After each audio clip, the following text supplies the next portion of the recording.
La charla la grabamos por si alguien igual quiere consultar algo después o para las personas que no pudieron verla. Listo.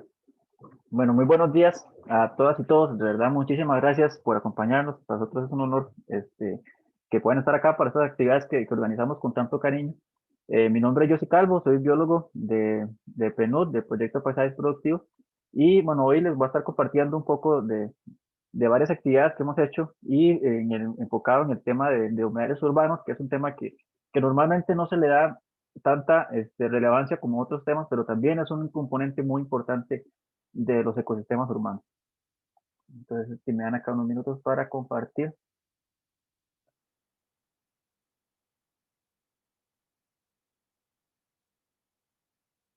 Listo, acá está, pantalla completa. Bueno, antes de iniciar, también quería comentarles, bueno, que justamente hoy, por pura casualidad, es el Día Mundial de la Biodiversidad, entonces también nosotros aprovechamos esta oportunidad también para recordarles la importancia de esta fecha y también para recordarles, bueno, lo importante que es conservar la biodiversidad en los ecosistemas urbanos y que nosotros muy conscientes de eso, desde el proyecto Paisajes Productivos, desde, bueno, instituciones gubernamentales y el Corredor Biológico Interurbano María Aguilar, realizamos muchas actividades con el fin de conservar la biodiversidad y bueno, por dicha hemos tenido muy buena recepción y también las comunidades se han apuntado muchísimo y nos han estado aportando también mucho en ese sentido. De lo importante que es conservar primero la biodiversidad, de realizar acciones que lleven a actividades o acciones ya puntuales a nivel institucional. Como les digo, nosotros trabajamos muy de la mano con SINAC, con el comité local del TBIMA, del Corredor Biológico Interurbano María Aguilar, así como SINAC, municipalidades, otras instituciones. Eso es súper fundamental también para poder llevar acciones puntuales de mejorar la conectividad, de realizar más siembra de árboles, del tema de ciencia ciudadana, que también es algo que hemos dado mucho énfasis, que para nosotros es muy importante, ¿verdad? Que la comunidad se involucre en el monitoreo de fauna, en el conteo, que es parte también de lo que vamos a conversar acá, y también en el tema de educación ambiental, ¿verdad? De al final sensibilizar sobre la importancia de poder conservar la biodiversidad. Entonces, quería compartirles algunas fotos muy bonitas de voluntarios, de comunidades que nos han estado nosotros apoyando y colaborando con justamente este programa que tenemos, un programa de monitoreo de fauna del corredor.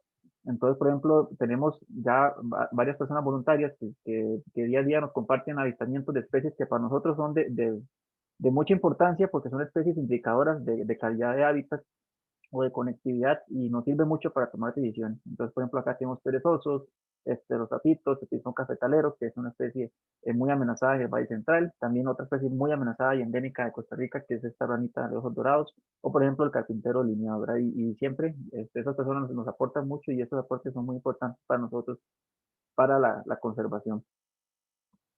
Y bueno, ya con esta introducción a lo que nos compete en el día de hoy, la charla es de humedales urbanos y está enfocada principalmente para conservación de aves acuáticas y anfibios y en el corredor biológico interurbano María Aguilar. Sin embargo, también se van a mencionar otros componentes de otra fauna, de otros sitios, también humedales importantes en el GAM, por lo menos a nivel de marco general.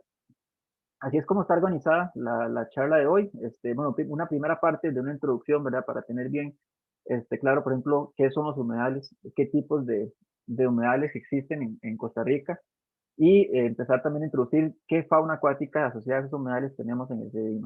Después de eso va una parte más dinámica, ya al principio va a ser mucho yo hablando, ya después vamos a una parte donde el interés es que, bueno, que hagan preguntas sobre esta primera parte, pero también que nos compartan experiencias, por ejemplo, si han tenido algún humedal cerca de su casa, si han tenido alguna experiencia bonita con humedales, qué piensan de este tipo de ecosistemas o qué se debería hacer, un poco para compartir también, para tratarlos un poco y por eso ir ya con otra parte, que es finalmente ya para finalizar con todo lo que está sucediendo a nivel de amenazas y qué podemos hacer a nivel de conservación para estos ecosistemas. Aproximadamente dura una hora más o menos la charla, entonces también para que puedan programar. Entonces, bueno, iniciando. ¿Qué es un humedal?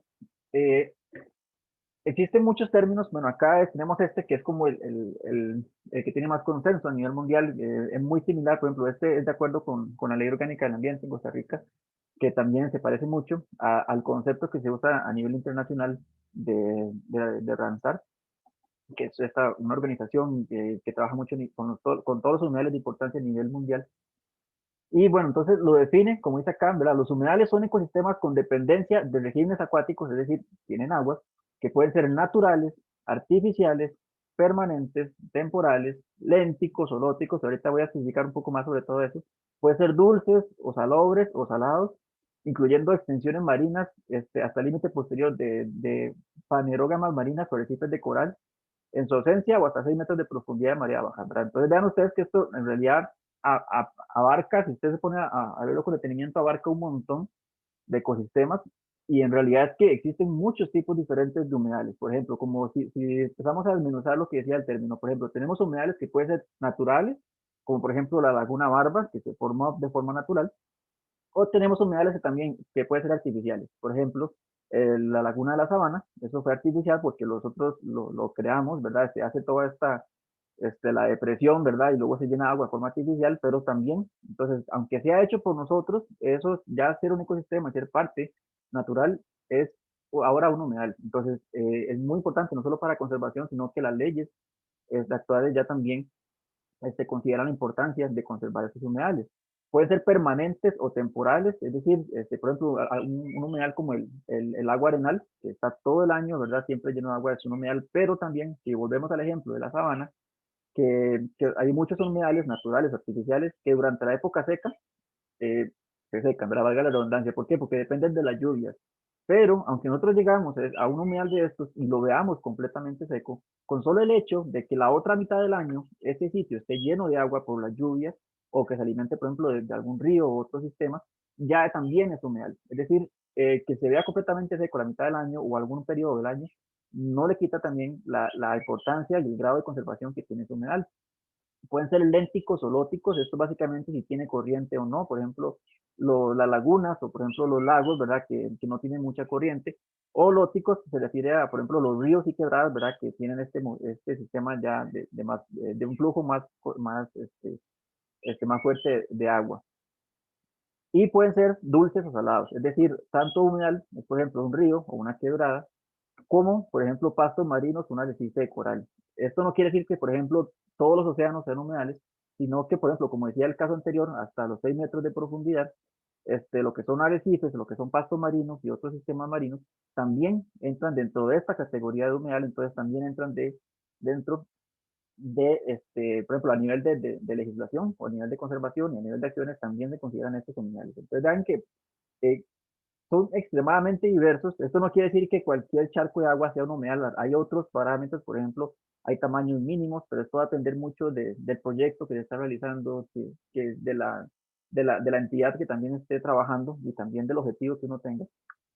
Por ejemplo, no puedo decir que una piscina que tengo en la casa de ser humedal, ¿verdad? Porque no está cumpliendo una función ecológica, a no ser que yo deje de limpiar la piscina por muchos años, entonces ahí se va a llenar de musgo y de plantas, entonces ahí sí llega a ser un humedal.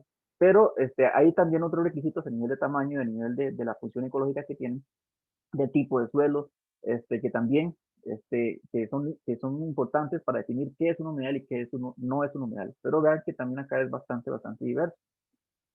¿Y por qué son importantes? Bueno, al igual que la mayoría de ecosistemas, sea ecosistemas de suelo, sean bosques o sean sabanas o otro ecosistema natural, los humedales también son muy, muy importantes y tienen un montón de servicios ecosistémicos que para nosotros son fundamentales y para nivel ecológico también. De los más comunes, hay muchos más, pero de los más comunes, por ejemplo, tenemos el tema de energía, ¿verdad? Casos como Arenal, embalses también como Cachí, son súper importantes para producir energía hidroeléctrica, muchos ríos también. El tema de alimentación, gran parte de la alimentación, todo lo que es pesca, lo que son camarones, moluscos, mucho viene también de humedales, que son importantísimos para mantener comunidades que dependen de este tipo de alimentación. El riego de cultivos, ganadería, muchos cultivos utilizan agua de ríos o agua de pozos, bueno, que se alimentan de humedales, lo usan para regar cultivos, o por ejemplo también un ganadero que puede tener su finca, puede tener ganado, en la época seca, a veces muchos ríos se secan o ya no hay tanto acceso al agua, entonces que tenga una laguna en la finca puede ser importantísimo también para mantener ese sistema productivo. El material genético, bioquímico, esto también en cualquier ecosistema visto de un punto de vista muy antropocéntrico, ¿verdad? Como la mayoría de estos servicios ecosistémicos, pero también son muy, muy importantes a nivel de conservar material genético, material bioquímico, que al final nosotros lo usamos para el desarrollo, por ejemplo, de medicinas o de fármacos, ¿verdad? Casi que todas las medicinas que se hacen en el mundo o fármacos, gran parte de la materia prima viene de plantas, viene de organismos que viven en el ecosistema y por eso el simplemente hecho de conservar más biodiversidad y más tipo de ecosistemas, para nosotros es conservar prácticamente un laboratorio vivo que nos da infinitas posibilidades de investigar y poder seguir creando medicinas este, y más productos que son importantes también para nosotros. Entonces, en los humedales también, las plantas acuáticas o muchos organismos también acuáticos también son muy importantes para esto. El tema de regulación climática, también tenemos plantas acuáticas, tenemos fitoplancton, que muchos organismos que también, al igual que los bosques, producen oxígeno, que están controlando también el tema climático, o también el tema de relación de regulación del agua también. Igual muchos humedales al final nutren otros sistemas de agua o nutren acuíferos que nosotros usamos para consumir agua, de la que la llega a la casa, ahora cuando abrimos las llaves, muchos de estos sistemas hídricos son alimentados también por humedales, llámese ríos, llámese lagunas o zonas inundables. Y por supuesto también el tema de turismo y recreación, ¿verdad? El turismo también, incluso el caso de transporte, pero los humedales tienen este componente que resulta como muy agradable para nosotros, ya sea para ir a comer un picnic a la orilla del río, o ya los que les gustan los deportes extremos, o simplemente estar relajado cerca una laguna. Eso es algo que históricamente siempre se ha mantenido, a todas las civilizaciones les gusta, no solo por el tema de desarrollo, sino que también como hay una relación muy cercana con los cuerpos de agua, con los humedales, que nos hace a nosotros sentir como más paz, más relajados, y nos gusta. Entonces también tiene un valor difícil de medir a nivel monetario, podríamos decirlo así, pero a nivel cultural es un valor enorme. Entonces también los humedales son muy, muy importantes por eso. Y todos estos beneficios aplican para la parte urbana, no solo son para la parte rural o zonas completamente naturales, pero incluso en el GAM o en el Corredor de los Urbano, María Aguilar, también todos estos beneficios son importantes, incluso algunos que tal vez no siempre los visualizamos tanto, como es el tema de producción eléctrica. En el GAM tenemos plantas hidroeléctricas o tenemos embalses que alimentan plantas hidroeléctricas que al final nos dan energía a todos. Y por ejemplo, ríos como María Aguilar, como el río Torres, son importantes para mantener esta energía y sin energía prácticamente nosotros no podemos tener la vida como la llevamos a cabo ahorita. Entonces también son importantes. Y como les digo, también el tema del valor cultural o el tema de recreación, ¿verdad? Esto lo hemos visto mucho, que a las personas de verdad les encanta, no solo visitar un lugar de estos que están en pleno San José para despejarse un poquito. Yo creo que la pandemia nos ha enseñado algo que es la importancia de tener cerca áreas verdes, áreas naturales para poder despejarse un poco, ver un poco de paz mental dentro de todo este caos que estamos viviendo. Y las áreas verdes, incluyendo los humedales, son muy importantes para eso y también para el tema, por ejemplo, de observación de aves o simplemente relajarse. Es bastante importante. Entonces, bueno, ya sabemos, entonces, ¿qué es un humedal? Entonces, bueno, viene la otra pregunta. Bueno, entonces, ¿cuántos humedales tenemos en Costa Rica? ¿Verdad? Ya esta pregunta, por hecha, bueno, ya la hemos hecho a nivel país, ya la hemos hecho anteriormente y ya se ha tratado también de responder, que es lo más importante, porque si no sabemos cuántos humedales hay, o dónde están estos humedales, no podemos conservarlos. Entonces, o ese primer paso realmente para conservarlos. Entonces, bueno, hace muchos años se hizo un esfuerzo, se hizo un primer inventario nacional y se inventariaron por lo menos 300 humedales. Más recientemente, en el 2017-2018, se realizó el proyecto Humedales, también en colaboración con SINAA, con PNUD, y se dieron la tarea de hacer un esfuerzo todavía más grande y hacer un inventario de humedales, un esfuerzo ya a nivel nacional, que fue realmente un esfuerzo muy, muy grande. Y justamente en ese estudio, que es mucho más reciente, encontraron, bueno, que primero que en Costa Rica hay más de 2.000 humedales, mucho más de 2.000 humedales, y estos son por lo menos más de 307.000 hectáreas de humedales en todo el país, ¿verdad? Que aquí se ven, por ejemplo, marcados. Es muchísimo, entonces ya esto es algo bastante bueno, pero también en ese estudio, ¿verdad? Que fue algo muy, muy bueno, también ellos resaltaron que falta muchísimo más por inventariar. Eso realmente es como todavía una muestra de todo lo que hay en el país que todavía falta. Por ejemplo, muchos humedales marinos no se tomaron en cuenta, también humedales artificiales, también falta por inventariar, y por ejemplo ríos y quebradas tampoco se tomó en cuenta, entonces este mapa realmente aumentaría muchísimo más la cantidad de humedales si tomamos en cuenta esto, pero ya vamos avanzando, ¿verdad? Que es lo importante. Algo más también importante que se encontró en este estudio, ¿verdad? También, por ejemplo, conocer cuáles son los más abundantes o los más comunes. Entonces, por ejemplo, tenemos acá este gráfico, tenemos en el área verde, que son estos que vemos acá por las costas, son todos los estuarios, ya son como un 17%. Algunos de los menos comunes son, por ejemplo, los lacustres, que son principalmente lagunas y lagos, por ejemplo, acá donde se ve muy claro el lago Arenal, que son de los menos abundantes, un 5%, de hecho, la mayoría, muchos son artificiales, y los más comunes y los más abundantes son justamente los humedales palustres, palustrinos, que son un 77%. Bueno, ¿qué son estos? Son principalmente humedales, lo que conocemos como pantanos, turberas o bosques inundados, o con lo que le decimos también un swamp. Entonces, bueno, llama la atención que justamente el tipo de humedal que es el más abundante a nivel de país, o de los más abundantes, porque como digo, faltan otros también de inventariar, son también justamente de los más amenazados. ¿Y qué es lo que pasa con estos humedales? Bueno, que lamentablemente son de los más amenazados, bueno, por varias razones, pero una de ellas es que tenemos una percepción negativa con ellos, ¿verdad? Usualmente las personas piensan en un pantano o un suampo y la mayoría todavía lamentablemente tiene una percepción negativa con esto, lo ven como algo sucio, como algo cochino, como un criadero de mosquitos o algo así, pero realmente son ecosistemas y están llenos de vida. Entonces, por un lado pasa eso, que las personas no lo vemos tan bonito como cuando pensamos en una laguna, ¿verdad? Que lo vemos como, entre comillas, como algo más limpio, más bonito, pero realmente no es así.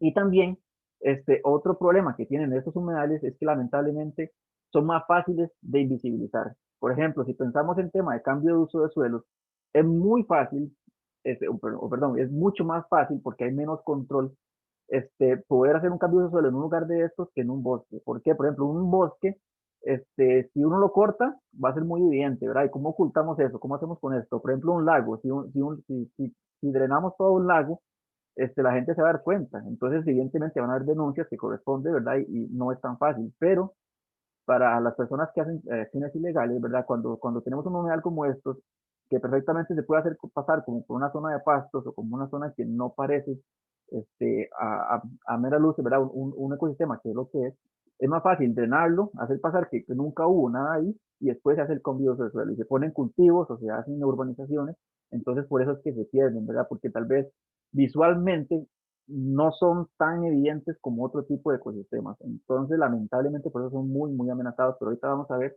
lo importantes que son estos humedales a nivel país y también a nivel del corredor, ¿verdad? Entonces, bueno, por ejemplo, acá lo que les comentaba, todo el tema de recarga acuífera, de regulación hídrica, de procesos biológicos, ¿verdad? Incluso en la parte urbana, este tipo de humedales que ahorita vamos a ver, o en la parte interurbana, son sumamente importantes.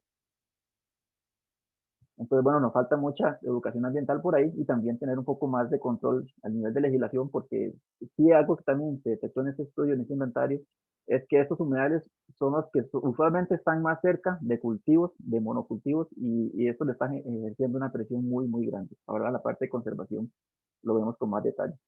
Y bueno, tenemos también los humedales lacustres, que es lo que les comentaba, que son como las lagunas y los lagos. ¿Cuál es la diferencia entre un lago y una laguna?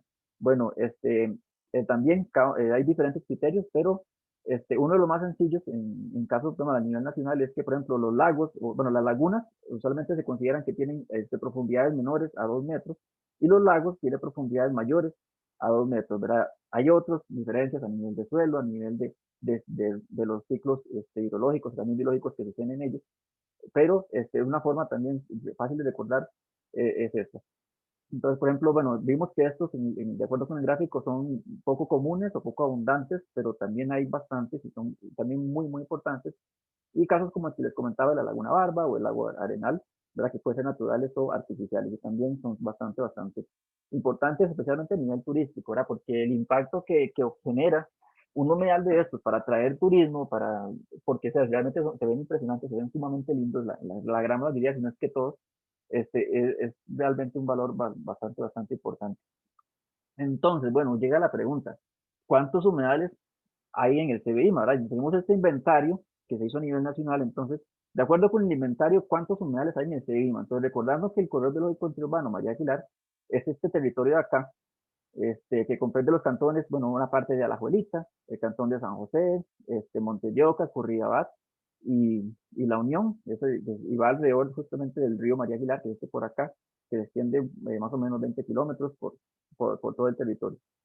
Entonces, bueno, hacer un ejercicio simplemente muy rápido a nivel, desde cada uno de que está en su casa, pónganse a pensar, a calcular, bueno, piensen en los humedales que tienen cerca, en sus casas, los que viven por acá, o los que han visitado San José, que la gran mayoría, o Cartago, y hagan ese ejercicio. Piensen un número de cuántos humedales tienen ustedes de todo el inventario que se hizo que entran dentro de este territorio. Les doy como unos 5 segundos, piensen un número cualquiera y después ya vamos a ver después.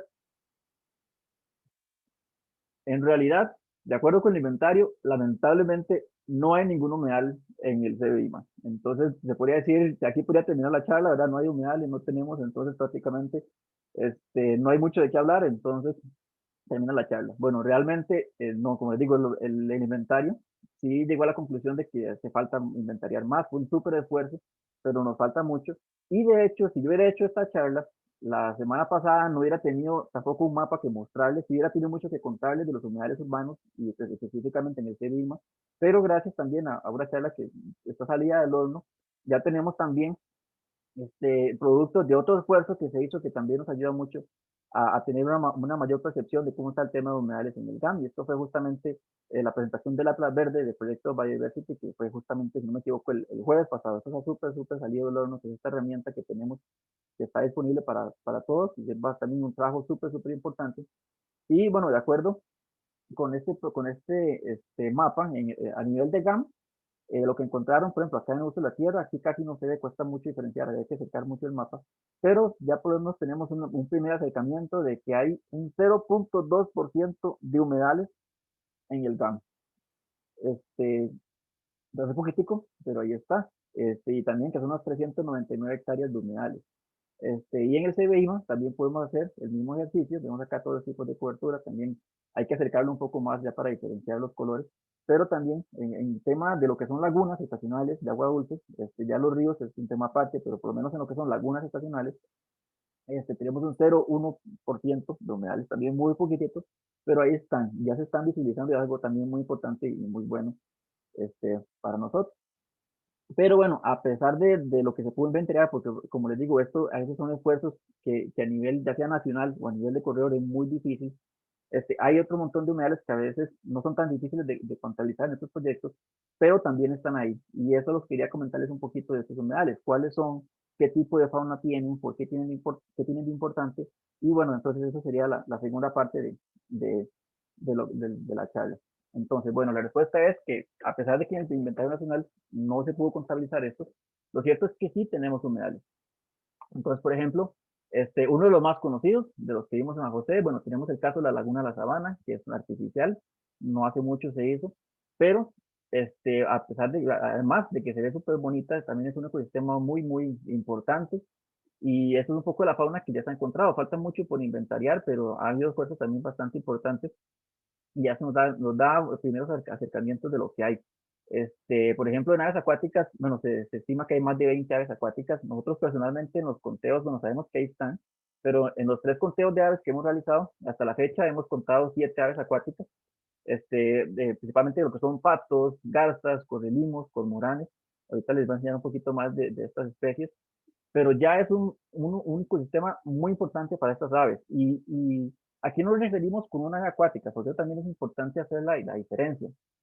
Obviamente, todas las aves ocupan agua, o todos los animales ocupan agua para vivir, pero la diferencia acá es que la relación de las aves acuáticas con el humedal o con el agua es mucho más fuerte o es mucho más estrecha que otras aves. Por ejemplo, si pensamos en un pecho amarillo o en un yigüirro, obviamente ellos ocupan de humedales o también usan las lagunas y los ríos para tomar agua. Pero, por ejemplo, estas otras aves, como el pecho amarillo, él también puede tomar agua de un charquito que se formó en el bosque o de la fuente que está en San José, en pleno San José, o incluso también a veces hasta de las gotas que se forman en los árboles, ¿verdad? Ellos tienen otros más recursos.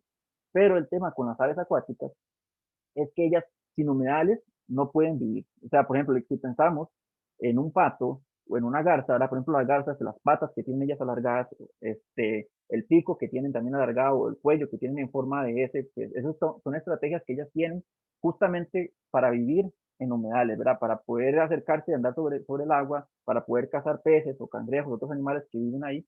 Entonces, hay algunas pocas garzas que ya no ocupan tanto de humedales, por ejemplo, la garza boyera, pero la gran mayoría siempre, siempre o casi siempre están asociadas ya sea a lagunas o, por ejemplo, a ríos o quebradas. Lo mismo pasa con los patos. Entonces, cuando hablamos de aves acuáticas, son especies que si nosotros de aquí a mañana, ojalá nunca se dé, eliminamos toda esta laguna de la sabana o la laguna de La Paz, ellas no van a tener a dónde ir, mientras que otras aves que viven acá, sí podrían tal vez encontrar, por ejemplo, bosques o agua en otros recursos, pero estas aves dependen de estos humedales y en estos humedales no podrían realmente cumplir ya sea su alimentación, su ciclo reproductivo o también su descanso. Y también, bueno, por ejemplo, también se han hecho actividades, por ejemplo, el taxatón de la UNED, que también es una actividad muy bonita que han hecho en varias ocasiones, en varios años, para inventariar biodiversidad que hay acá. Y, por ejemplo, pensando también en fauna acuática, encontraron por lo menos 11 macroinvertebrados acuáticos, donde tenemos, por ejemplo, también macroinvertebrados acuáticos, son entonces, hay muchos tipos de insectos o macroinvertebrados, pero estos son específicamente que dependen de humedales para poder llevarse a cabo su ciclo reproductivo. Entonces, por ejemplo, dentro de estos encontraron libélulas, ¿verdad? Que las libélulas, cuando son juveniles, las larvas, ellas viven, son acuáticas, viven ya sea en ríos o en estanques o en lagunas. Entonces, tenemos el caso de libélulas, ya cuando son adultas, desarrollan alas, ¿verdad? Y ya no dependen de humedales, pero sí dependen de humedales para poder llevar a cabo su ciclo reproductivo. Anfípodos es este bichito acá que parece pulga o parece camarón, pero en realidad es un crustáceo, pero es diferente, ese tipo se llama anfípodos. Chinches acuáticas, por ejemplo, esta acá, que es un memíptero, que también son insectos que viven completamente en el agua, o también algunos ácaros acuáticos, ¿verdad? Y también interesantes. Entonces hay toda una fauna asociada, ¿verdad? Que no es tan visible como los aves, pero están ahí, y al final toda esta fauna que vive acá en la laguna es la que alimenta a las aves o a otros organismos que viven acá cerca.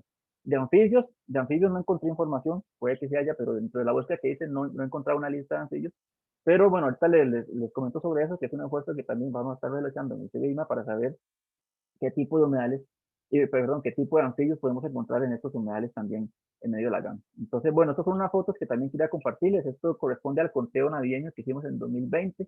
Dentro de los puntos de conteo que tenemos, justamente está el de la sabana.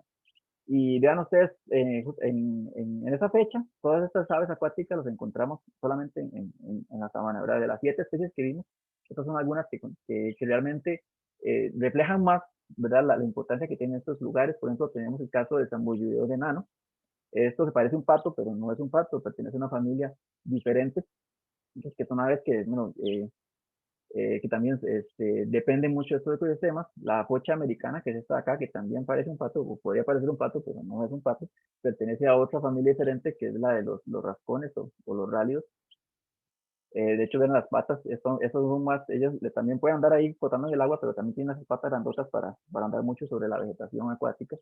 Y bueno, estos sí son patos, por ejemplo, el caso del porrón menor o los famosos piches. Entonces también muchos creen que muchos de los patos que se ven en la sabana o en la laguna de La Paz son patos domésticos, que sí se encuentran, los patos domésticos también en el río, pero también hay muchas especies de patos o otras aves acuáticas que son silvestres y que también tienen un papel sumamente importante a nivel ecosistémico. Tenemos la Laguna de La Paz, que es la otra que también a muchos se los viene a la mente. Acá también, bueno, justamente hemos visto también 7 aves acuáticas, no necesariamente las mismas, pero en los conteos de aves hemos visto hasta la fecha 7 aves acuáticas, definitivamente pueden haber más. Y dentro de las aves que vimos acá está el caso del águila pescadora, que también se ha visto, no lo hemos visto en los conteos, pero también se ha visto en la sabana, que es esta de acá. Yo no conozco, no he conocido hasta la fecha a un pajarero, un amante de las aves que no se emocione muchísimo cuando ve una águila pescadora, esté donde esté, puede estar usted en Carara, o puede estar, no sé, en el Caribe, en cualquier otro lugar, o incluso en medio de San José, pero ver una águila pescadora siempre es impresionante, por el tamaño que tiene, por ser una águila, y ver este animal tan bonito en medio de San José, realmente es un privilegio y ojalá que podamos conservarlo mucho más. A nivel turístico significa mucho, a nivel ecológico significa mucho, a nivel de los que nos gustan las aves, poder tener un lugar tan cerca para ver animales como estos realmente significa mucho.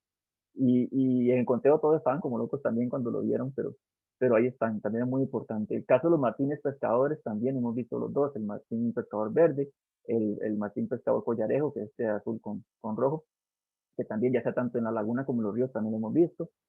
Garzas como la garcilla verde, algunos que son como el correlimo, pues se les conoce como aves playeras, no necesariamente viven en playas, sí viven como a las orillas de ríos o también a orillas de lagos, pero también se le conoce como correlimos. Acá también los hemos visto como en el caso del andarrío inmaculado, que también son aves acuáticas que viven asociados a estos ecosistemas urbanos. Y bueno, en anfibios, acá también no hay una lista como tal, pero sí, por ejemplo, con aplicaciones, que ahorita voy a tema de las aplicaciones, como el caso de Naturalis, ya sabemos que hay registros, por lo menos de que es el Incidius coxifer, que es un sapito de bosque seco, que ya se fue registrado en La Paz. Entonces ya sabemos que hay anfibios también, tiene que haber muchísimos más, o otros más, pero ya por lo menos sabemos que está viviendo ahí, que es un anfibio, que para efectos de reproducción, ellos ocupan cuerpos de agua, porque se reproducen ya sea en un río o en un estanque, entonces ocupan el agua como tal, la zona inundada como tal para poder reproducirse. Entonces dependen también de forma muy cercana con estos ecosistemas.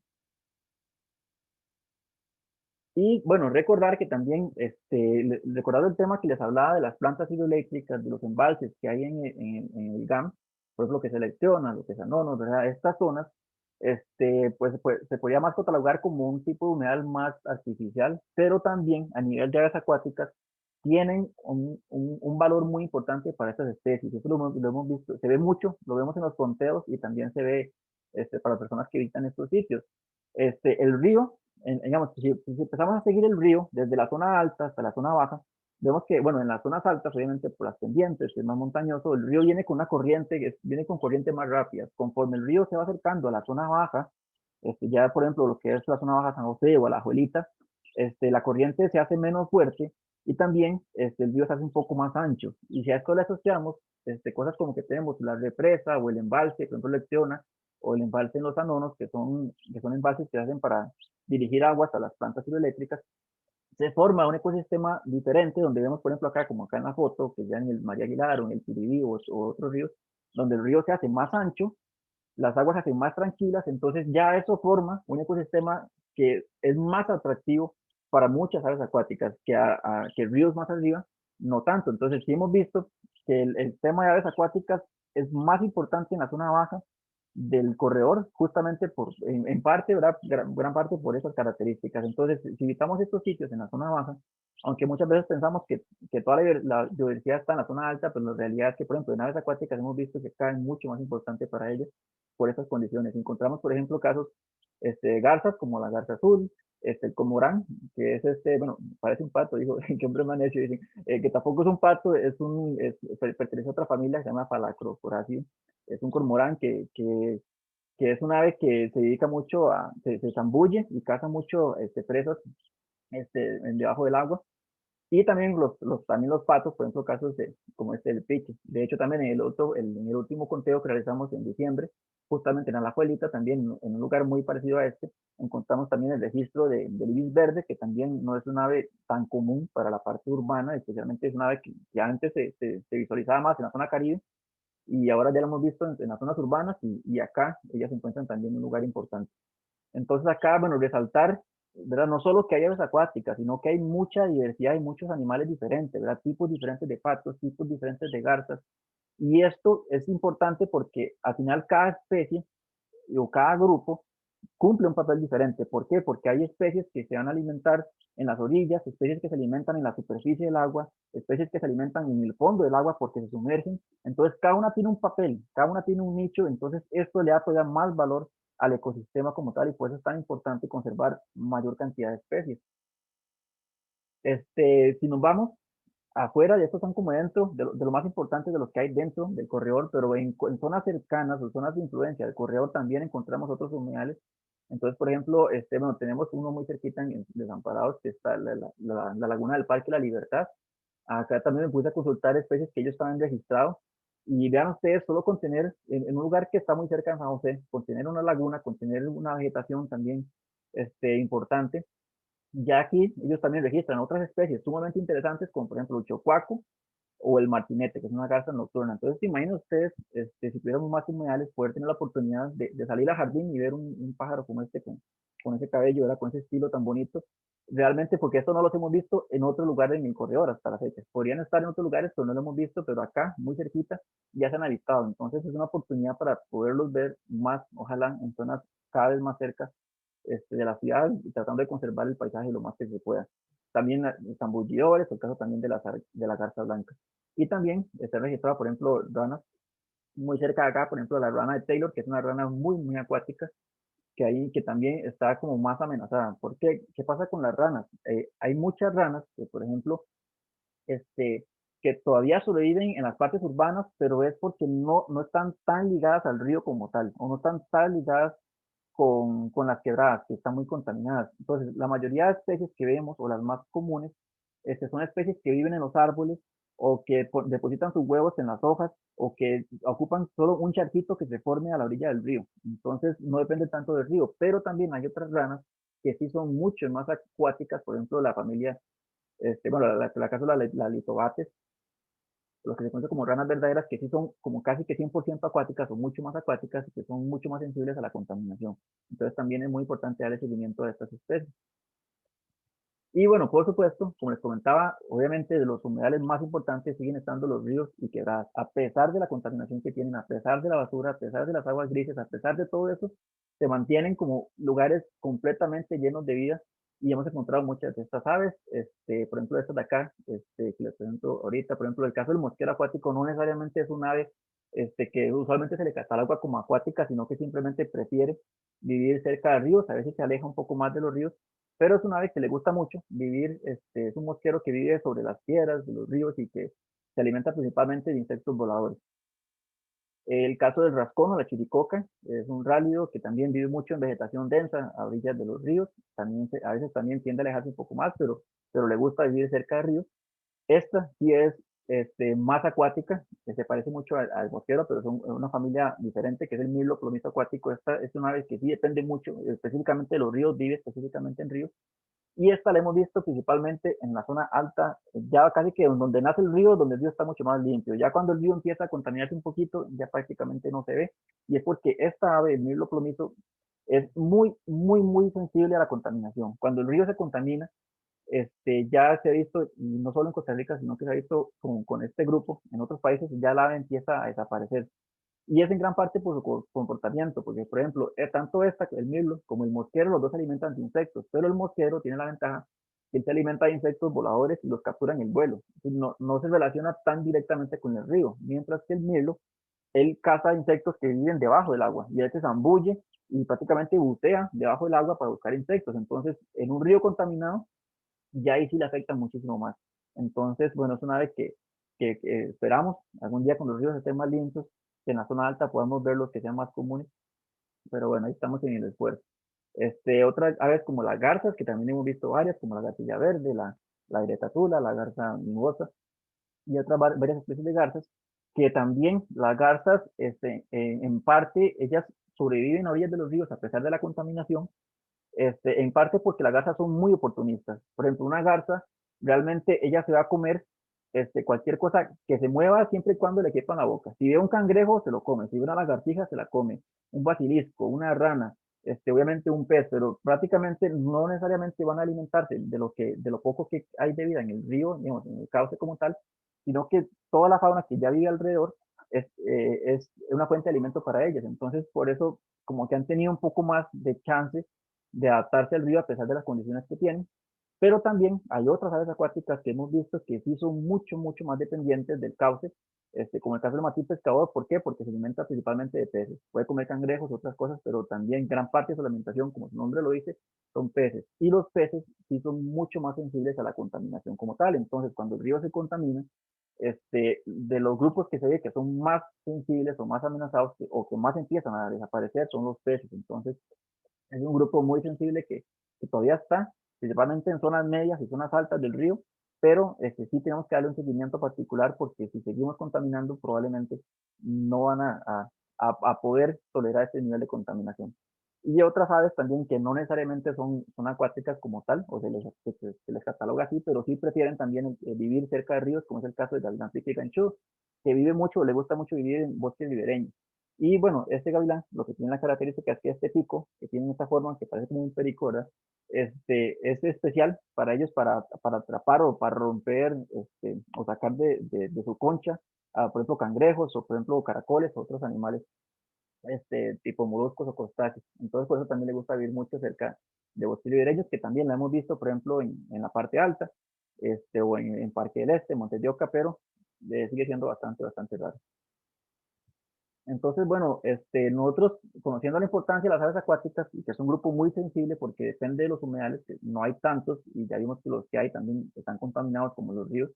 Entonces, en los conteos de aves que realizamos año con año, hemos estado monitoreando también este grupo. Entonces, por ejemplo, en lo que es la cantidad de especies, desde febrero de 2020 hasta marzo de 2021, los 3 conteos que hemos hecho, encontramos primero 8 especies de aves acuáticas, después 17 especies de aves acuáticas y luego 12 especies. Entonces, esperamos ya con más conteos, tener ya con un mejor acercamiento, ¿verdad? De que esto se empiece a estabilizar más, ¿verdad? A ver, para tener un mejor aproximado, es algo que vamos viendo año con año. Pero también, bueno, algo que también le damos seguimiento es a la abundancia relativa, que es como decir la proporción, es decir, de todas las aves que vemos, cuántas en cantidad corresponden a aves acuáticas. Entonces, por ejemplo, también hemos visto, bueno, el primer conteo, un 2% de las aves eran aves acuáticas, luego anda cerca de entre un 5 a un 6% de todas las aves que vimos en los conteos son aves acuáticas. Entonces, es muy importante para nosotros hacer estos conteos y ya dentro de 5 años ya podemos realmente empezar a ver tendencias, ¿verdad? De este grupo, de que si está manteniendo, si está disminuyendo, si está aumentando, ¿verdad? Y a partir de eso poder tomar decisiones.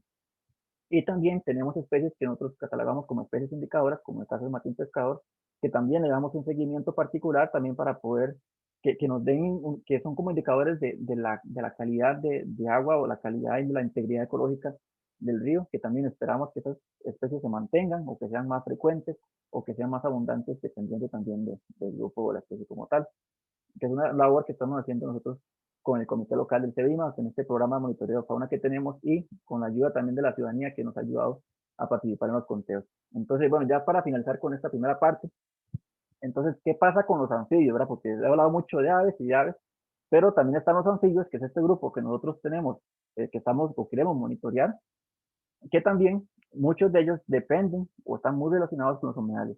En Costa Rica tenemos aproximadamente 203 especies de anfibios y en el corredor, esto de acuerdo con un inventario que se hizo en el 2018, se detectaron 10 especies de anfibios, pero se esperan que hayan por lo menos unas 20, de acuerdo con la distribución que tienen. Entonces, algunas de las más comunes son, por ejemplo, el caso del sapo común, que es el que muchas veces antes teníamos en todos los jardines de casi todas las casas, la la ranita de vidrio esmeralda, esta rana arborícola, Melisca sordea, o el caso de la Litobates pylori, que es esta rana también acuática.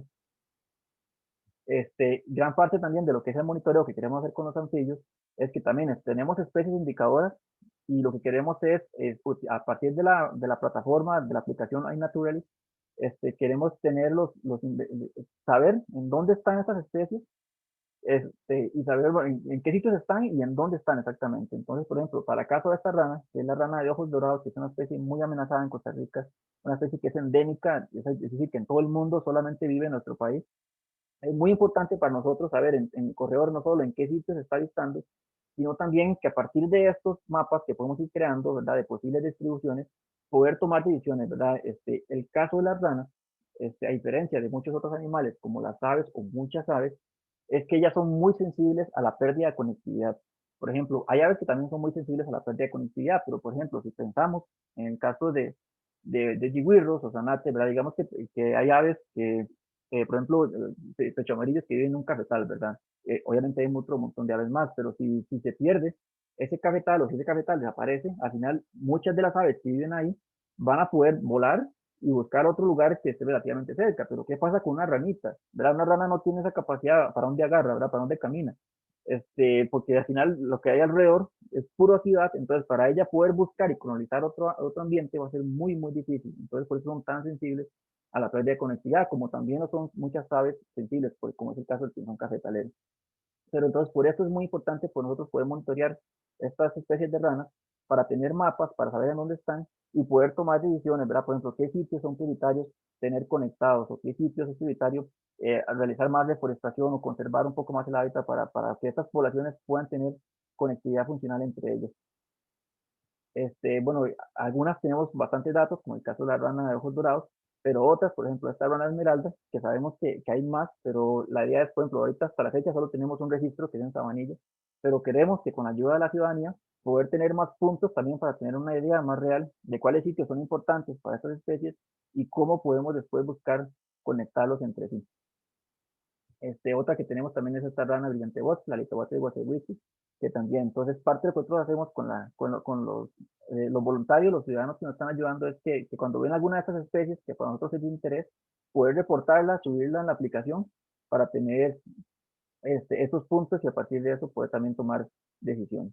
Entonces, bueno, ya con esto termino la primera parte y quería pasar a esta segunda parte que les comentaba. Para los que tienen preguntas, poder atender algunas preguntas, entonces pueden escribirlas en el chat o también hay una sesión de preguntas y respuestas y con mucho gusto hasta acá las vemos todos, pero no necesariamente preguntas, pero también si alguien quiere compartir algo para que sea un poco más interactivo, también puede hacerlo. Por ejemplo, ¿qué piensan ustedes de los humedales o les gustaría tener más humedales? O también si tienen alguna experiencia con un humedal que había en su casa o que es muy importante para ustedes, por qué razón también, los invito a que compartan porque esto también nos ayuda también a entender cómo son las interacciones que hay actualmente en la parte urbana con los humedales. Entonces, si alguien quiere compartir alguna experiencia de algún animal acuático que ha visto cerca de su casa, o en el corredor, o que vive, o que antes veía y ya no, o tiene alguna pregunta, entonces habilitamos ese espacio de unos 10 minutos o dependiendo también de la cantidad de preguntas que tengan. Y después ya finalizamos con la última parte que es más cortita, ya el tema de conservación. Entonces voy a dejar de compartir por un momento y voy aquí para el chat.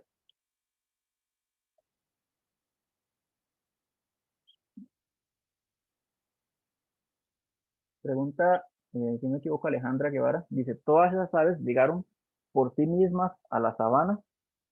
Sí, en el caso de los patos domésticos, honestamente no sé si fue, porque hay patos que es difícil saber si son domésticos, si alguien llegó y los puso ahí, o si, porque esa especie también puede ser silvestre. Entonces, honestamente no sé si todos llegaron ahí de forma silvestre o si algunos son completamente, son domesticados.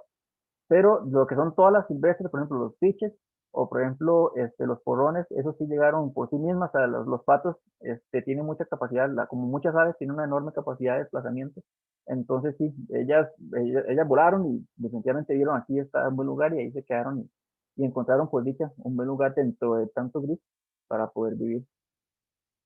Pregunta Ana Cristina, ¿cómo funcionan las lagunas de oxidación como las del TEC como humedal? Eh, Ahí ahorita más adelante voy a hablar sobre el tema de las jardineras y las lagunas artificiales, porque también es una parte de lo que podemos hacer como conservación. Entonces, ahorita converso sobre esa parte y si igual le queda alguna duda, entonces volvemos a la pregunta por acá. Pero para no adelantarme, entonces ahorita más adelante les cuento esa parte. Voy acá en preguntas y respuestas. Dice Kenneth Barbosa. Sé que no es parte del corredor, pero se ha tenido algún tipo de información de que se ubica en Llanos de Santa Lucía. No conozco, que tal vez si nos puede compartir en qué parte, pero yo personalmente no conozco ese de Llanos de Santa Lucía, cuál podría ser. Dice Luz Amador, ¿la aplicación está en Play Store o así?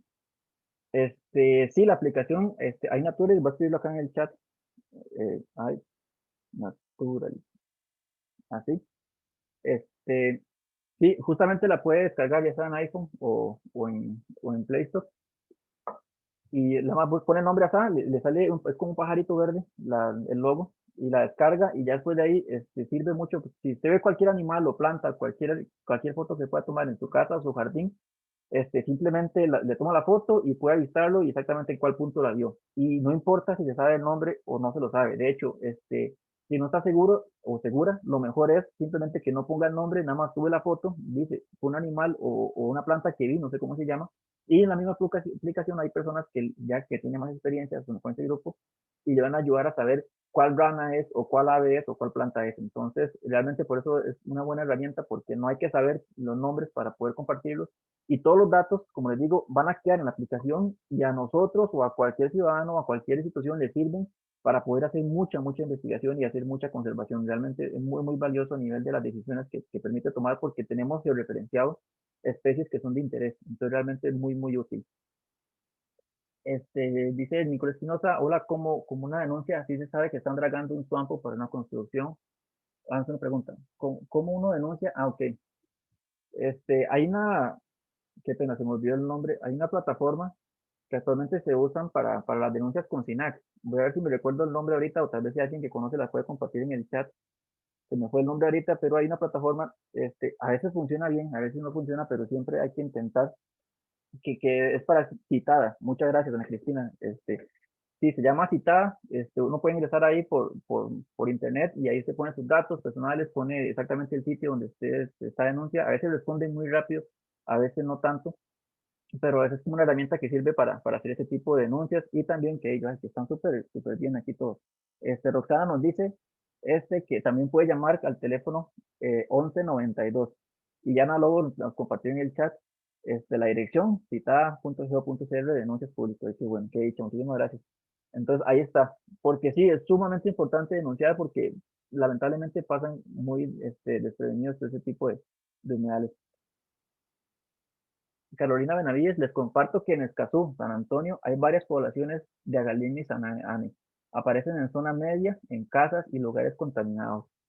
Increíble, sí. De hecho, a nosotros nos interesa mucho saber si alguna vez ha visto, logra tomar una foto o captar el canto, sería buenísimo que lo pueda subir a la aplicación, porque eso nos sirve mucho para saber cómo están a nivel de GAM. Pero sí se ha visto que justamente estas poblaciones de esa rana en el GAM son, son como más resistentes a la contaminación que otras poblaciones, porque es algo curioso con esta rana que en muchos lugares, como bosques cristinos, habían y desaparecieron. En gran parte se cree que fue por este hongo que les agarra a ellos, que como una enfermedad. Entonces, muchas poblaciones en lugares cristinos, como por ejemplo el Bailo Carrillo, otras zonas boscosas, en zonas montañosas, la rana desapareció, pero por alguna razón las que vivían en el DAM, seguro como estaban más ambientadas o más adaptadas a la contaminación, más bien como que se recuperaron y ahora de hecho es una de las poblaciones más importantes en el país, lo cual es increíble. Pero como que son tolerantes a la contaminación, pero definitivamente no lo son a la pérdida de hábitat, porque si no hay cafetales, si no hay vegetación, definitivamente no van a tener dónde poner los huevos y cómo reproducirse o cómo ocultarse, entonces es algo que sí son muy sensibles. Pregunta Ana Lobo, ¿las aves acuáticas silvestres en la sabana, La Paz y Parque de la Libertad son residentes, migratorias o ambas? Ambas. Muchas, por ejemplo, el caso de la garcilla verde, son residentes, pero también hemos visto migratorias, como el caso del garzón azul, que es la ardea aroya. Entonces hay unas que son residentes y otras que son migratorias. Igual con los correlimos también, por ejemplo, o las aves playeras, que era la etiqueta que les mostraba, también hay unas que son residentes y otras que son migratorias. El caso del águila pescadora también es interesante porque es una ave migratoria, el águila pescadora, pero también se ha visto, personalmente no sé si ha llegado a cumplirse, pero sí he visto reportes de águilas pescadoras en Costa Rica que construyen nidos, después si lo usan o no, desconozco, pero sí he visto personas que ven un águila pescadora en algún lugar de Costa Rica que está construyendo un nido, un comportamiento como interesante. Me pregunta acá Ana Cristina si comparto el correo. Sí, claro, con mucho gusto. De hecho, ahorita, bueno, les voy a comentar un poco de un conteo que vamos a realizar ahorita próximamente. Pero aquí está mi correo, si alguien tiene alguna consulta, también, como les digo, nosotros como programa estamos realizando mucho lo que son conteos de aves. Ahorita, en la próxima semana, vamos a realizar un conteo de anfibios, pero la idea es estar haciendo estas actividades con más frecuencia, con grupos pequeñitos, obviamente, eso sí, por el tema de pandemia, entonces la idea es como estar al aire libre con un grupo de 5 personas, 6 personas, y estar haciéndolo como más frecuente, obviamente con mascarilla y todo, pero sí queremos hacer estas actividades porque queremos conocer más sobre la diversidad de ese biomas. Entonces, si a alguien le interesa participar, si es vecino, si quiere formar, porque tenemos ahorita tenemos 4 chats donde están llenos de vecinos que nos comparten fotos, avistamientos y también participan en estas actividades. Entonces, si alguien está interesado o interesada, escribe ese correo jcalvo2412@gmail.com y ahí lo podemos integrar a alguno de los chats o también para alguna pregunta que tengan. Dice Roxana, en el río Chaguita en La Unión hemos visto, creo que la ranita de vidrio, casi transparente. ¿Y qué tipo de ecosistema la vio? Como un cafetal, o sea, cerca del río. De hecho, sí, en que son ranitas de vidrio tenemos dos, ¿verdad? Son como las que he visto como más comunes. La ranita de vidrio, la más transparente, que es la Fleishmani, esa es justamente la que se le ve mucho el corazón, ¿verdad? Que usted la pone, si usted la tiene en el vientre, se le ven todos los órganos súper bien y tiene como unas manchitas amarillas en el dorso. Hay otra que es un poco más sensible, que esa vive un poquito más en bosque, que es la esparrana prosolepon, que también es una ranita de vidrio, pero no es tan transparente y esa tiene manchitas, pero son como manchitas negras. Entonces así es como se diferencian, pero son las dos principales especies que tenemos en el CBIMA, cerca del río. Ujú. Sí, le pregunto porque muchas de estas ranitas viven cerca del río, pero sí se ha visto que son, principalmente esta, la que es más transparente, se ha visto que es más tolerante. Y incluso ven en lugares que aparentemente están muy contaminados, pues a veces hasta con tubería y todo, se ha visto que como que resisten bien, pero la otra, la que es menos transparente, sí es un poco más sensible a la pérdida de vegetación.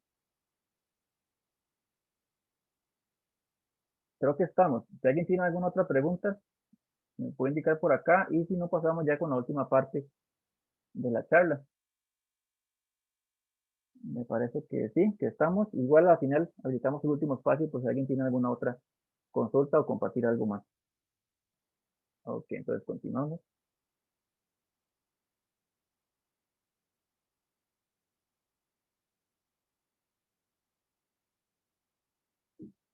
Ok, listo. Entonces, bueno, ya para ir cerrando, comentarles obviamente también, entonces, a nivel de conservación, cuáles son las principales amenazas que tenemos. Ya he ido comentando algunas, pero es como para recapitular.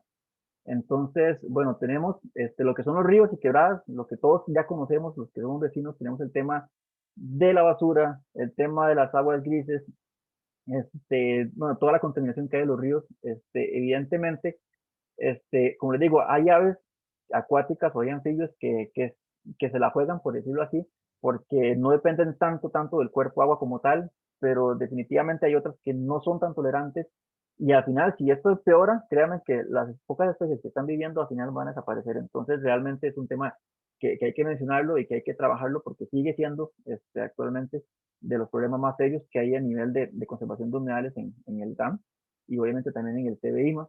Está el cambio de uso de suelo, los que comentaba, son los humedales, principalmente los palustres, los palustrinos, que son pantanos, los que son suampos o zonas inundables, son muy propensos a tener cambio de uso de suelo, a que simplemente alguien ve esto y dice, esto no sirve para nada, o esto es un criadero de zancudos, y al final lo que hace es que lo drenan y ahí construyen, ya sea una urbanización o hacen un cultivo, ¿verdad? Pero realmente son mitos, realmente son lugares que están llenos de vida, donde encontramos ranas, donde encontramos patos, hay insectos acuáticos, hay crustáceos, hay tortugas, realmente son lugares llenos, pero muy llenos de vida, y no es que estén llenos de zancudos, también como algunas personas creen, porque al final los zancudos realmente viven en cualquier lado, o sea, zancudos, ellos sea un charquito o sea un tanque, o sea, ellos en cualquier lado viven, de hecho están más asociados a aguas más contaminadas que a aguas, principalmente la de Sayipis, es un zancudo que está un poco más relacionado a zonas muy intervenidas, o más urbanizadas o más contaminadas en relación con esos ecosistemas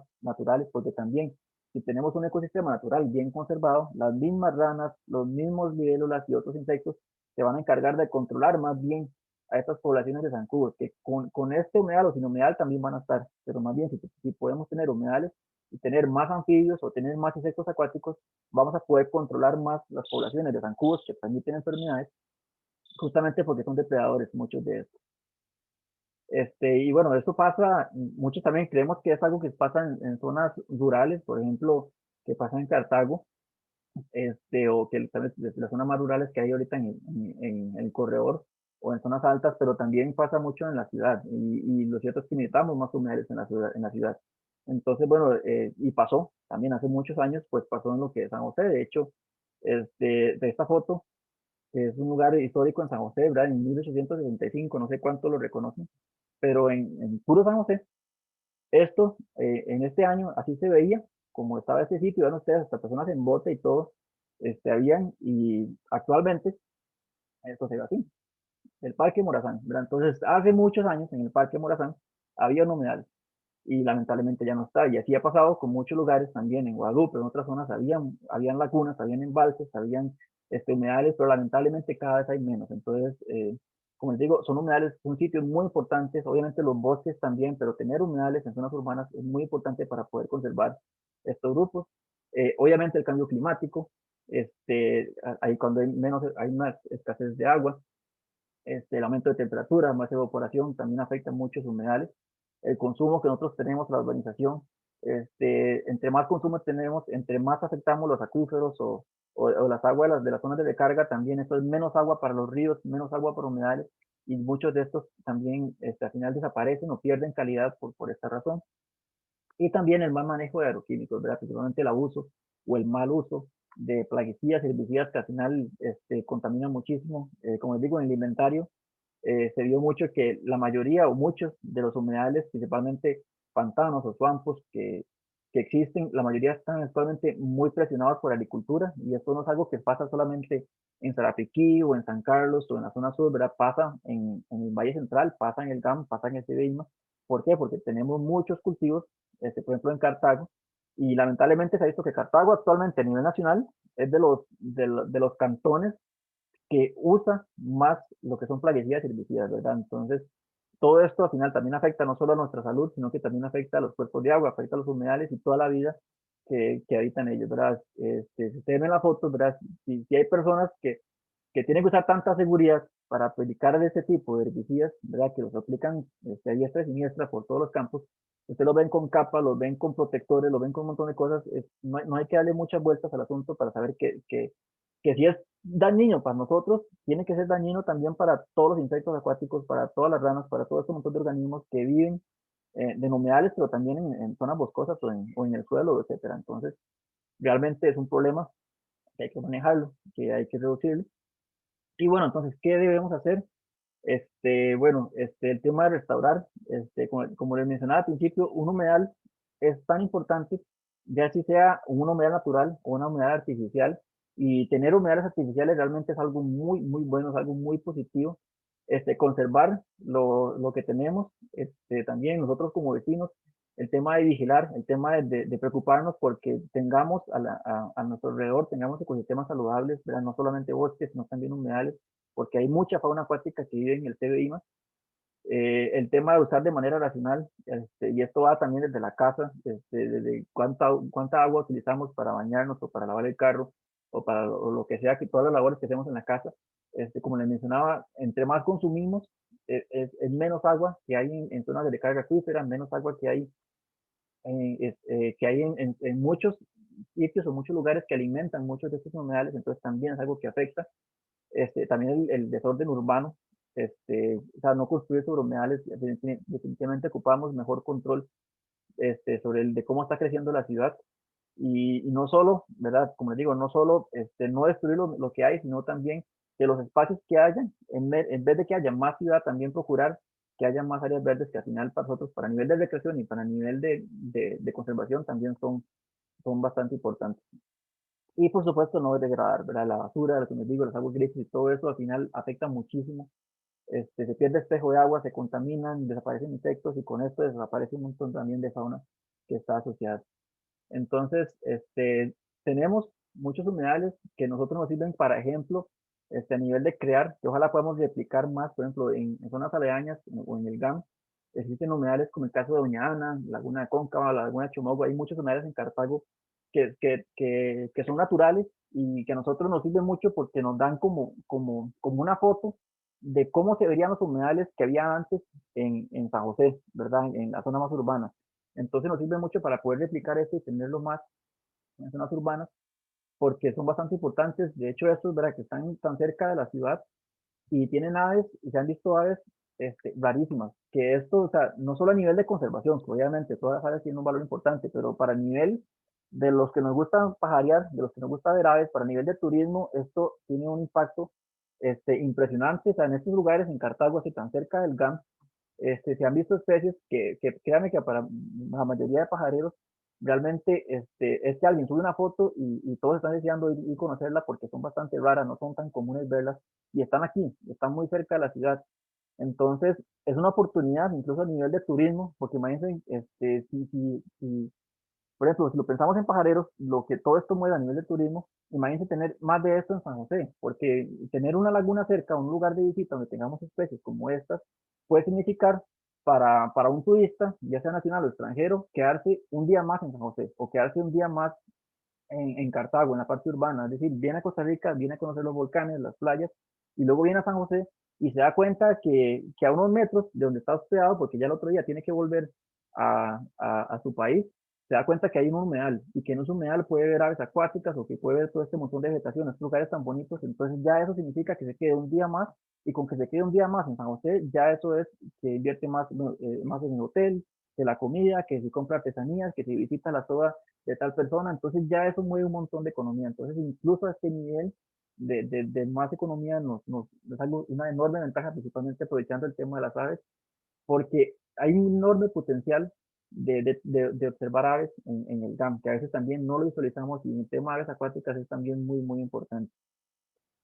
Y también en plantas acuáticas, que también es algo que a nivel de restauración nos ocupamos mucho. Actualmente, si ustedes prestan atención, la mayoría de humedales están con esta especie, que es una especie exótica, que es la Ponteira crassipes, es el lirio acuático, pero hay otro montón de plantas nativas que también son muy importantes, por ejemplo, que son polinizadas por escarabajos, por mariposas, por abejas o por otro montón de animales, y también que son nativas, que son típicas de Valle Central o los humedales de Valle Central, y ojalá también podamos tenerlos más en los humedales también para tener más servicios ecosistémicos. Entonces, bueno, como les digo, los humedales artificiales es una opción que ojalá podamos implementar más en la ciudad. Hay muchos investigadores en el país que han trabajado con esto, principalmente en Guanacaste se ha hecho, con resultados súper, súper exitosos y es algo que se puede aplicar, o sea, no es algo voladísimo, sino es algo que sí se puede aplicar en la ciudad y tiene un enorme potencial. Y como mencionaban por allá, otra opción también, además de restaurar humedales, también está el tema de las biojardineras, que son estos humedales que se les conoce como biojardineras o humedales artificiales que se usan justamente este, el, eh, para limpiar lo que son aguas grises, principalmente de las casas. Entonces, por ejemplo, esta es una que está en la Universidad Nacional, como les digo, no son ejemplos de otros países, ¿verdad? De ya de super tecnología, sino que en Costa Rica es algo que se ha trabajado mucho, se ha investigado mucho. Hay personas que conocen muchísimo sobre este tema. Entonces, vale la pena traer más de esto a la ciudad, que tal urbanización o que las casas puedan tener de estos sistemas para que las aguas grises pasen por esos humedales y al final puedan llegar más limpios ya para ser liberadas, ¿verdad? En algún otro sitio. Estos son sitios, ¿verdad? Prácticamente es como una laguna artificial. Tiene piedras que son como para filtrar algunos alimentos y tiene las plantas, que son plantas acuáticas, que son las que se encargan principalmente de limpiar todos los químicos, ¿verdad? O lo que hace las aguas sucias, que bueno, realmente no son las plantas como tal, sino que realmente son los microorganismos que viven en las raíces de las plantas. Entonces, ellos se alimentan de todos estos químicos que si llegan al agua, lo que generan es como una eutrofización del agua, ¿verdad? Que es como que hay una explosión de nutrientes, al final todo esto son como contaminantes, pero acá o sea, son sumamente efectivos y algo que también que a pesar de que son aguas grises, estos lugares no huelen, pero que para nada, o sea, no huelen feo. O sea, realmente tener esto en la casa es, por un lado, tener un lugar para que lleguen aves o para que lleguen anfibios.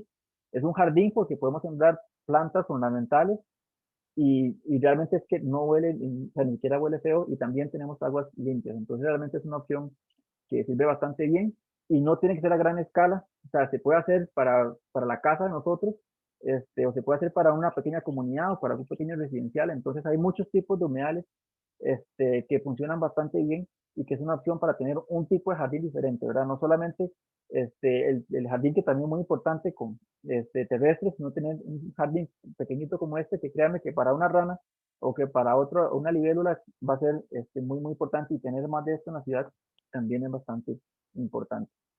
Entonces, ya para finalizar, contarles que justamente el próximo viernes 28 tenemos el primer conteo de anfibios. Como vieron acá, no sabemos mucho de los anfibios, sabemos información de las aves, que ocupamos más información, pero el tema de anfibios está también como que nos falta mucho. Entonces, bueno, desde el CBIMA y desde el proyecto Pasajes Productivos, queremos realizar estos conteos de anfibios para saber un poco más cuáles especies y en dónde están. Entonces, bueno, es de 6 a 8 que lo vamos a realizar.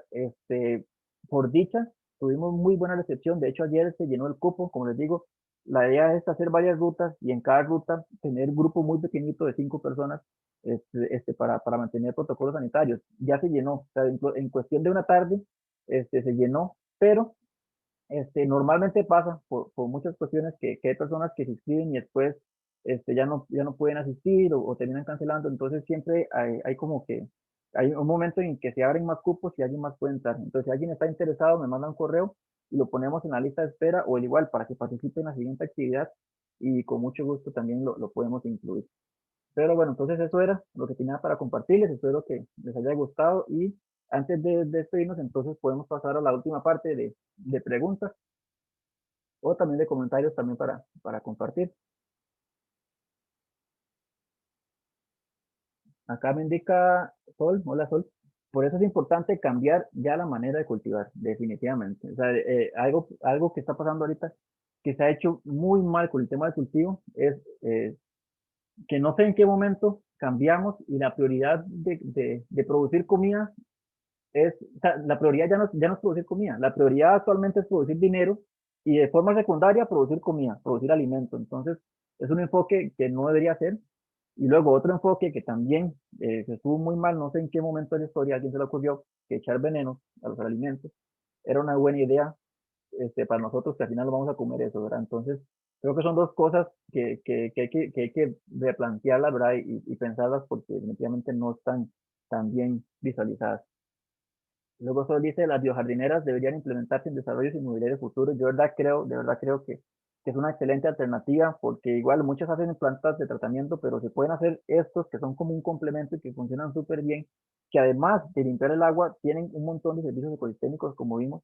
Entonces, de verdad creo que, lamentablemente, sí se ha hecho, pero yo creo que se debería hacer muchísimo, muchísimo más a nivel de inmobiliarias, a nivel de comunidades, etcétera, ¿verdad? De instituciones y todo. Dicen a Cristina, ¿cuáles son las plantas acuáticas de biojardineras más usadas? Las más usadas, lamentablemente, son exóticas en biojardineras. Por ejemplo, el caso del lirio acuático que le comenté, es una que funciona muy bien, pero tiene este riesgo de que puede ser invasora. De hecho, es de las especies invasoras más problemáticas a nivel mundial, pero funciona muy bien. Y es porque es tan tolerante que puede tolerar la contaminación de las aguas grises y ayudar a limpiar. También se usa mucho el papiro, el pipiro, son como que las más comercializadas y las dos son exóticas y las dos son invasoras, pero se ha visto que otras como las heliconias o por ejemplo algunas de la familia de las infiberáceas, como las ginger, también funcionan bastante bien y son nativas y tienen esta extra, ¿verdad? Que también son muy buenas para polinización.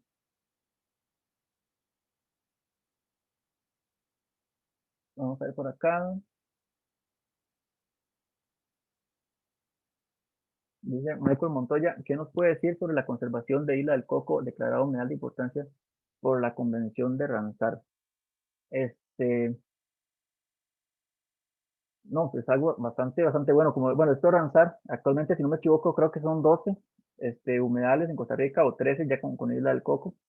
Entonces es bastante bueno porque nos ponen el mapa a nivel internacional, ¿verdad? Entonces, por un lado, son más oportunidades para poder hacer actividades porque una cosa es tener un humedal y que sea un lugar de conservación y otra cosa es tener recursos para poder conservar este humedal, porque igual podemos declararlo 1000 veces como área protegida, pero si al final no realizamos educación ambiental, si al final no hay control sobre los cultivos, sobre el desarrollo y todo lo que sucede alrededor, o las presiones de cambio climático, sin eso no podemos tomar decisiones. Y tener estas declaratorias a nivel internacional pues ayuda a tener más recursos, a tener más visibilización, a que las leyes en Costa Rica también se realicen con más, o las acciones institucionales se realicen con más fuerza. Entonces es un recurso muy importante. Por ahí en Costa Rica tenemos bastantes humedales que son de importancia no solo nacional, sino a nivel internacional, ¿verdad? Con el mayor prestigio, como el caso de Palo Verde o el caso de Arenal o Barra del Colorado, por ejemplo, ¿verdad? Que son algunos de estos humedales de lanzar. Es algo bastante positivo, que ojalá podamos tener también algún día algo parecido para, los humedales interurbanos también. Esas son las preguntas que tenemos. No sé si alguien más tiene alguna otra o si entonces ya podemos dar por finalizados. Igual si quieren tomar, agradecería a los que están que se queden un minuto más para tomar una foto. Que a nosotros nos sirve para el tema también de divulgación. Entonces voy a habilitarlos acá para que puedan este, habilitar la cámara y tomamos una foto y ya podemos ir dado por finalizar. De verdad, muchas gracias por acompañarnos.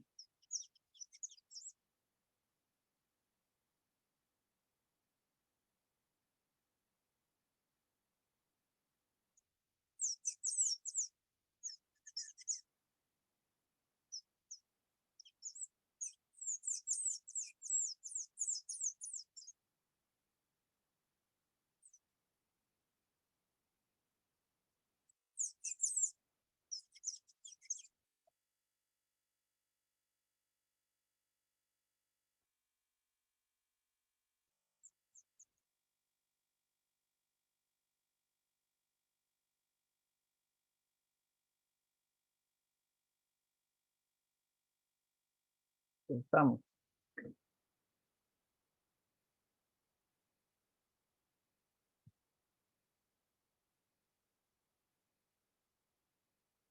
Listo. Aunque denme, nada más por decir, es un poco lerdo acá, para tomar la foto. En 10 segundos. Es que la compu mía a veces le da como un derrame cuando se lo pongo a hacer algo que no esperaba. Entonces como que se quedó pegada.